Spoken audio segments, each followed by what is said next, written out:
Okay, so this is Jeremiah 12, part 3. Remember that the kingdom of heaven is taken away from the Jewish people.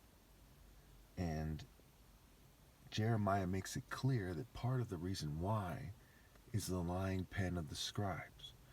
And in John 10, Christ overkills this when he says, if scripture can't be set aside. Okay, if.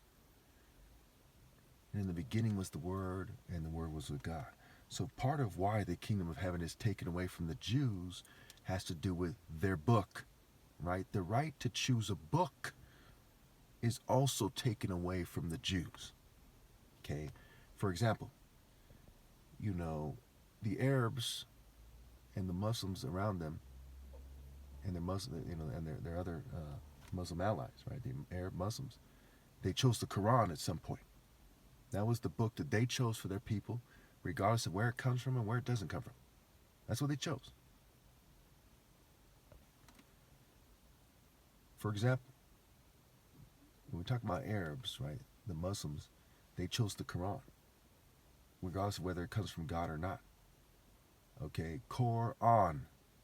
Okay, and that was something that their people had produced as a work that they claimed to be from God.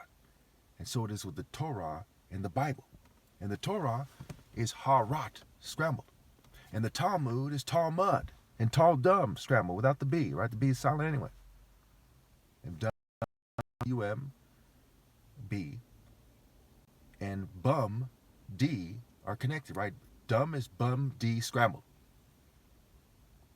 So we see that it's this arrogant kind of Roman, kind of rich Pharisee expression that we see in these books. And it's there scrambled in the words. I tell you right now, I tell you the truth. The books were made by people trying to cheat people.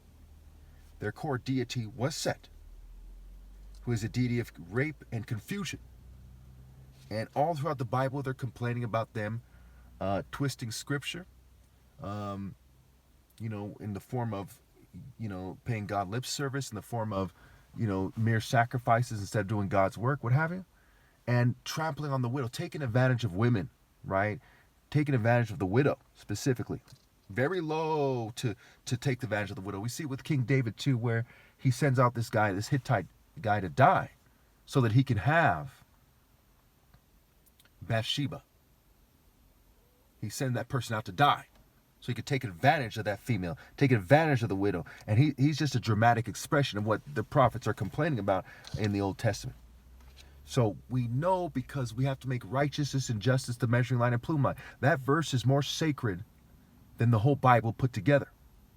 It said, do justice. God is a God of justice. God is a God of righteousness. Here we see in Jeremiah 12, Jeremiah's complaint. He's talking about righteousness and justice. And so he doesn't understand.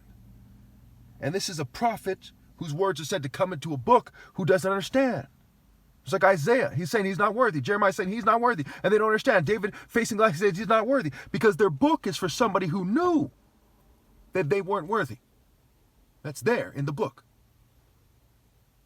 The Bible is not the direct teachings of God. They are the explanations of people who admit that they are not worthy, that they are not the Messiah. The Bible at times is, in terms of communication, is false, because it's pointing away from the idea instead of toward it. And Set is a deity of confusion, and it says in Isaiah that God told Isaiah to make these people confused on purpose. If you were in the divine order, would you be confused? If you're an angel, would you be confused about what to do? No. It's for people outside the divine order.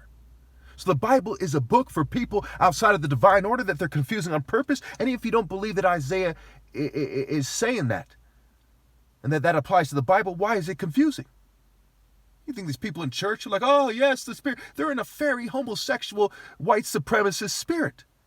Look at the depictions of angels. They're confused.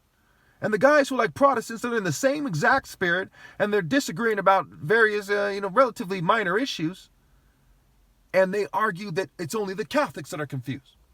All of them are confused in a fairy spirit and not manning up. All of them. No exception. because they're following a book that is wrong. It is wrong to confuse people about God's commands and his chain of command. Show me the phrase Royal African Falcon Martial Art Order in the Bible. We have to connect all kinds of dots. Nahum 3, Genesis 10, Amos 9:7. We got to connect all kinds of dots. Why? Why isn't it one short book that makes it clear? Because they're concerned with social control and sexual control. That's why it's called ha-rat. Her, at her, hot rot. They're going to get at her. Torah is ha-rat scrambled. And they say, ha, you rot, she rots, everyone rots. They rot. Because they're horny devils that can't think past their devil dick. Think about it.